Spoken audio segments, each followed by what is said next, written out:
I know we all know the story of Cinderella. We all know the story, classic story. Young lady, mother passes away, father remarries, and the stepmother and her daughters treated her very cruelly. Did not treat her kind, made her do all the menial tasks in the house, and basically treated her unkind. Lo and behold, there is a ball. The royal family throws a ball to find a suitable wife for their son, the prince. All the young women of a certain age were eligible to go. However, the stepmother and the stepsisters, of course, tried to keep Cinderella from going. So they up here plotting and planning for her not to attend, doing everything in their might to thwart her efforts. And little did they know that she had an ace up her sleeve. She had a fairy godmother who was fully intended on having her go and meet this prince. So the fairy godmother does what fairy godmothers do, and she bit bam boomed and had her not only show up, but she was the most beautiful woman that was at the ball. Long story short, the prince laid eyes on her, and it was love at first sight. And after some searching after the ball, because she had to leave right away before, the magical powers wore off. But after searching for her for a little bit, he ended up finding her, and she ended up finding her prince and her happily ever after. Now, I'm bringing this up because even though she was treated badly by her stepmother and stepsisters, and certainly, according to a lot of folks, had definitely been entitled to revenge, a comeuppance, if you will. Honey, she did not have to lift a finger. Do you hear me talking to you? She did not have to do a thing.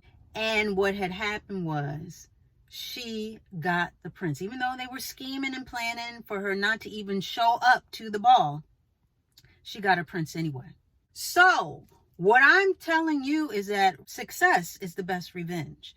And revenge, that's not for you to have.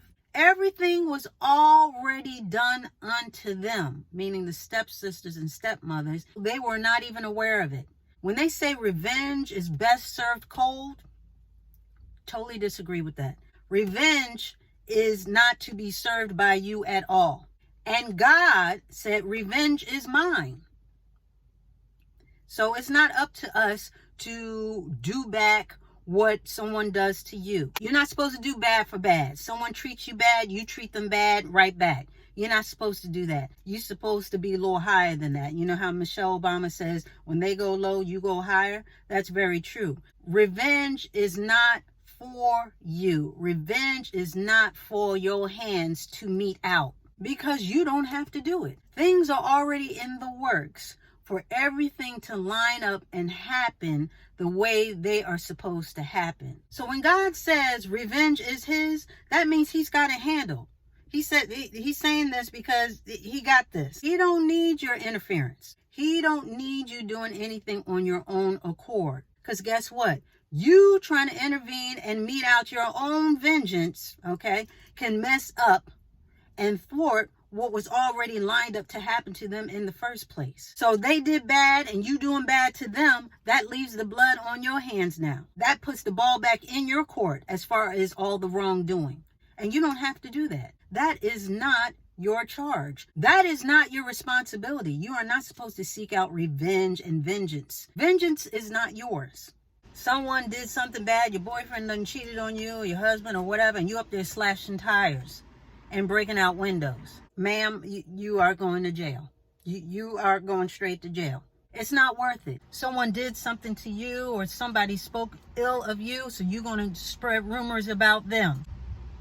Not worth it. Two wrongs don't make a right.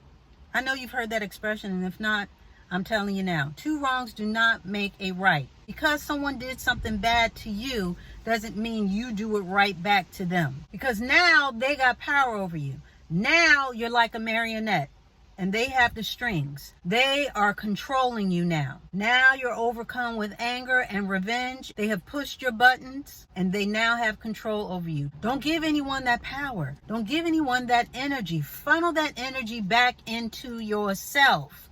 Don't let anybody knock you off your square. Focus back in on you. Reclaim that power. I need you to be like Maxine Waters and reclaim your time. Focus back in on you and know that God takes care of his own. And he got it handled. Trust me. He has it handled and it's already in the works. So you know what you can do? You feel like you want to take revenge? You feel like the best revenge is via success.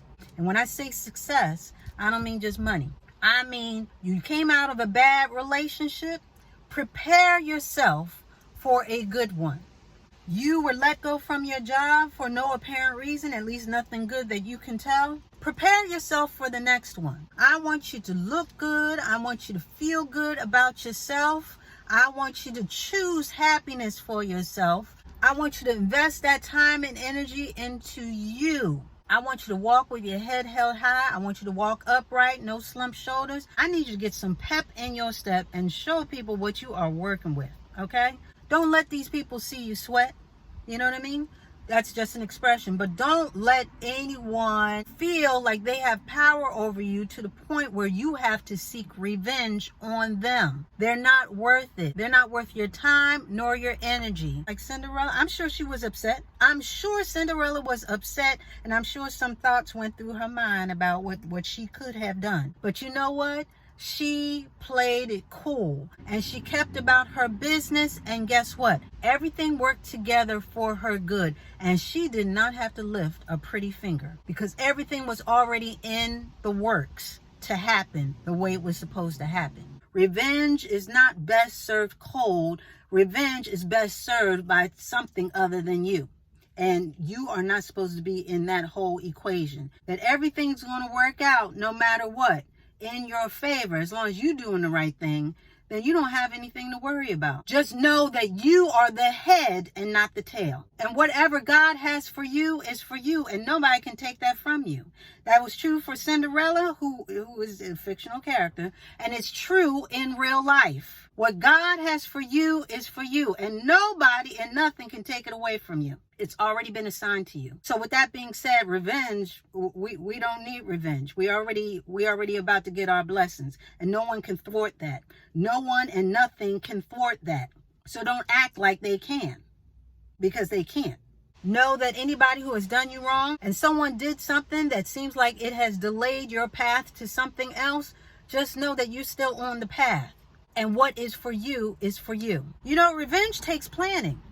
And when you plan, you have to think. And when you think, you have to focus, okay? So when you plan, you have to focus in on these things or these people that you're taking revenge on. You don't have time for that. You don't have time for people to take up space and time in your mind and in your heart for no nonsense like that. And guess what? You're meddling in business that you don't even need to be meddling in, because things are already in the works. God already has it handled. So why are you trying to handle it? He knows what happened. He already knew what was going to happen. And he already prepared for you to make it through whatever has happened. So I need you to let go of the reins of revenge, because it does not look good on you. You know what looks better on you? Success. Success in your life, all across the board. Your personal life, your financial life, your work life, your home life, your family life. That's what we're after. That's what we're focused in on. Success. And anything else, we don't have time for. We're not even meddling in. You can't control how people treat you, and you can't control how certain things transpire, but you can control your response to them. And revenge is not the way. Revenge is not the proper response. Because while you think you're getting revenge, and while you think you're unloading and getting back at that person, you just put yourself right back in the circle of that to come right back to you. It's like a boomerang effect. Someone does something to you, you do it back to them, then something's about to come back to you. That's how that happens. So I need you to get out the way. I need you to get out the way. God already has it plotted and planned how things are supposed to go. So with that being said, revenge, we're not about that life. You ain't got to lift a finger. You can be cool as a cucumber. Yeah, people are going to do things, and you may think some things as far as a get back, but you don't have to worry your pretty little head over that or over them, because it's already been handled. But what you can do is live your best life. That is the revenge that you should be seeking, because success is the best revenge. And with that, we are going to put a button on it.